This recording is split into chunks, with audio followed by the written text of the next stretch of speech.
নমস্কার বন্ধুরা, আপনারা দেখছেন কুকিং হাউস অফ অনিমা। আজকে আমি ডাল রান্না করব আর ধনেপাতার পকোড়া করব। সবার প্রথমে আমি ধনেপাতার পকোড়া করব বা ধনেপাতার বড়া করব। তার জন্য দেখো আমি এখানে চালের গুঁড়ো নিয়ে নিলাম। আমি আমার পরিমাণ মতন করছি, তোমরা তোমাদের পরিমাণ মতন করবে। আমি 1 কাপ চালের গুঁড়ো নিয়ে নিয়েছি আর 1 কাপ বেসন নিয়ে নিয়েছি। এবার এই বেসনের মধ্যে আমি অল্প একটু ধনের গুঁড়ো দিয়ে দিলাম আর অল্প একটু জিরের গুঁড়ো দিয়ে দিলাম, সামান্য সামান্য হলুদের গুঁড়ো দিয়ে দিলাম অল্প একটু। এখানে আমি লঙ্কার গুঁড়ো ব্যবহার করব না। দিয়ে দিলাম নুন। আমি 1 চিমটি, দেখো ঠিক 1 চিমটি আমি খাওয়ার সোডা দিলাম বা বেকিং সোডা যাই বলো না কেন। দিয়ে দিলাম গোলমরিচের গুঁড়ো। এবার আমি কুচানো ধনেপাতা দিয়ে দিচ্ছি। একটু বড় বড় করেই কুচিয়ে নিয়েছি ধনেপাতাটা। এবার আমি অল্প অল্প জল দিয়ে একটা ব্যাটার রেডি করে নেব। একসাথে বেশি জল দেওয়া যাবে না, অল্প অল্প করেই জল দেবো। আমার ভিডিওটি যারা দেখছো লাইক করোনি, চট করে একটা লাইক করে কন্টিনিউ করো।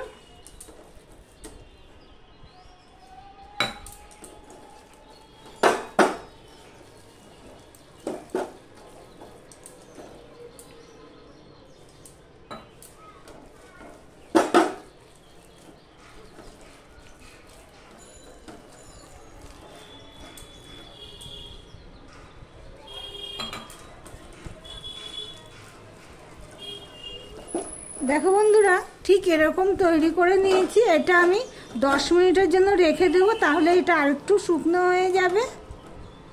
ওই ধনেপাতা দিয়ে আমি ব্যাটারটা রেডি করে রেখে দিয়েছি। 10 মিনিট ওখানে থাক, ওয়েট করছি। ততক্ষণে আমি এখানে একটা বাটিতে জল বসিয়ে দিয়েছি আর এখানে আমি মসুরের ডাল ধুয়ে নিয়েছি।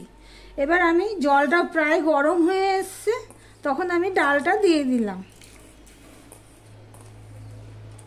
প্লিজ বন্ধুরা স্কিপ করো না, একসাথে আমি দুটো রেসিপি করছি। প্লিজ বন্ধুরা, তাহলে তোমরা মিস করে যাবে। এবার ডালটা এখানে হতে থাক।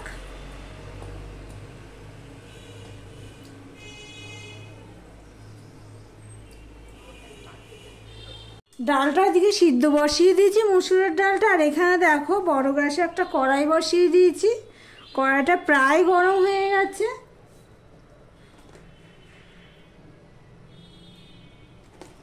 এবার আমি দিয়ে দিচ্ছি সাদা তেল।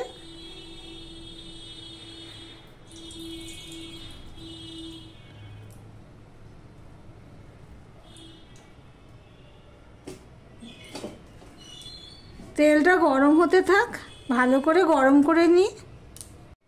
দেখো তেলটা প্রায় গরম হয়ে গেছে।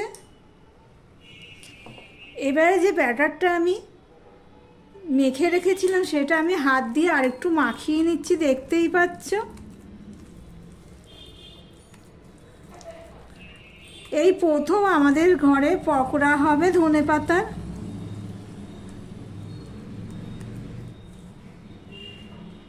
এবার আমি ছোট ছোট করে এরকম ছোট ছোট পাতলা পাতলা করে আমি ভেজে নেব। তেলটা গরম হয়ে গেছে, ধোঁয়া উঠছে। এবার প্রথমে আমি লো করে দিচ্ছি, না হলে দিলে কি হবে, পুড়ে যাবে। অনেকটাই গরম হয়ে গেছে তো তেলটা, কথা বলতে বলতে।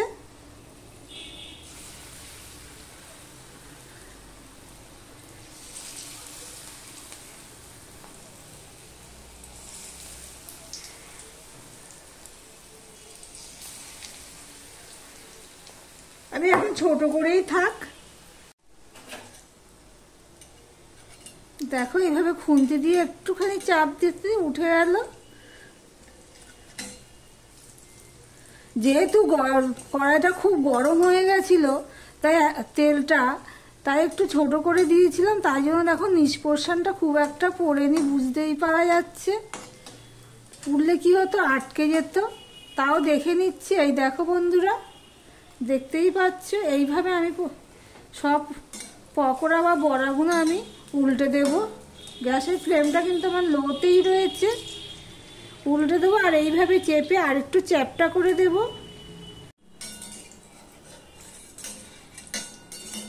এইভাবে আমি একটুখানি নাড়িয়ে দিলাম।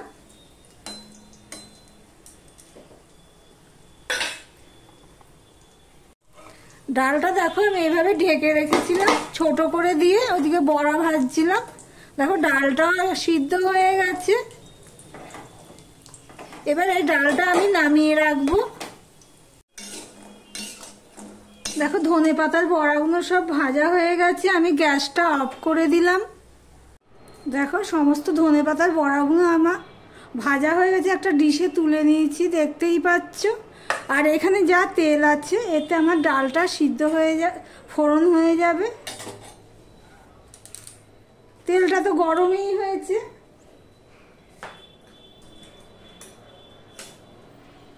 এবার আমি এখানে 5 ফোড়ন দিয়ে দিলাম। দেখো বন্ধুরা, ডালটা ঠিক আমি এইভাবে ফোড়ন দিই, খুব ভালো লাগে।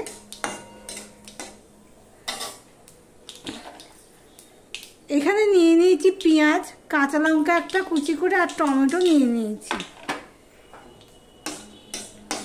5 ফোড়নটা হয়ে গেছে। তোমরা চাইলে 5 ফোড়নের সাথে একটা শুকনো লঙ্কা দিতে পারো। যারা শুকনো লঙ্কা পছন্দ করো তাহলে আরও টেস্ট হয়। এইভাবে ডাল ফোড়ন দিলে খুবই টেস্ট হয়। আমি এখানে কাঁচা লঙ্কাটা কেটে রেখেছি, সেটা আমি দিয়ে দিলাম। পেঁয়াজ আর কাঁচা লঙ্কা, যেহেতু আমি ডাল সিদ্ধ করার সময় নুন দিইনি তাই আমি দিয়ে দিচ্ছি নুন। স্বাদ অনুযায়ী নুন দিয়ে দিলাম।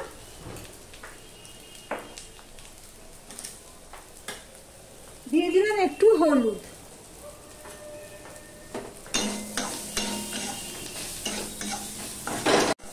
দেখো পেঁয়াজটা লাল লাল হয়ে ভাজা হয়ে গেছে। এবার দিয়ে দিচ্ছি টমেটো টুকরো। দেখো টমেটোটা পুরো গলে গেছে। এবার আমি সিদ্ধ করা ডালটা দিয়ে দিচ্ছি। এখানে আমার আর একটুখানি জল লাগবে। ওদিকে আমি ইন্ডাকশানে জল গরম দিয়েছি,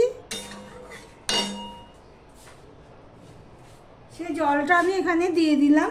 এখানে কিন্তু আমি গরম জলেই ব্যবহার করেছি,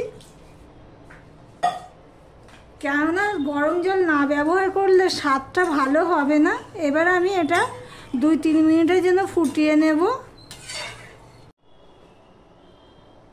2 থেকে 3 মিনিট আমি ফুটিয়ে নিয়েছি, প্রায় 3 মিনিটই হবে ফুটিয়ে নিয়েছি। এবার আমি দিয়ে দিলাম ধনেপাতা। তাহলে মসুরের ডালটা তোমাদের কেমন হলো, আর কে কে এইভাবে মসুরের ডাল রান্না করো কমেন্ট করে জানিও। টমেটো ধনেপাতা দিয়ে মসুরের ডাল, সাথে থাকছে পকোড়া। ভিডিওটি আজকের মতন এখানেই শেষ করলাম। গ্যাসটাও আমি অফ করে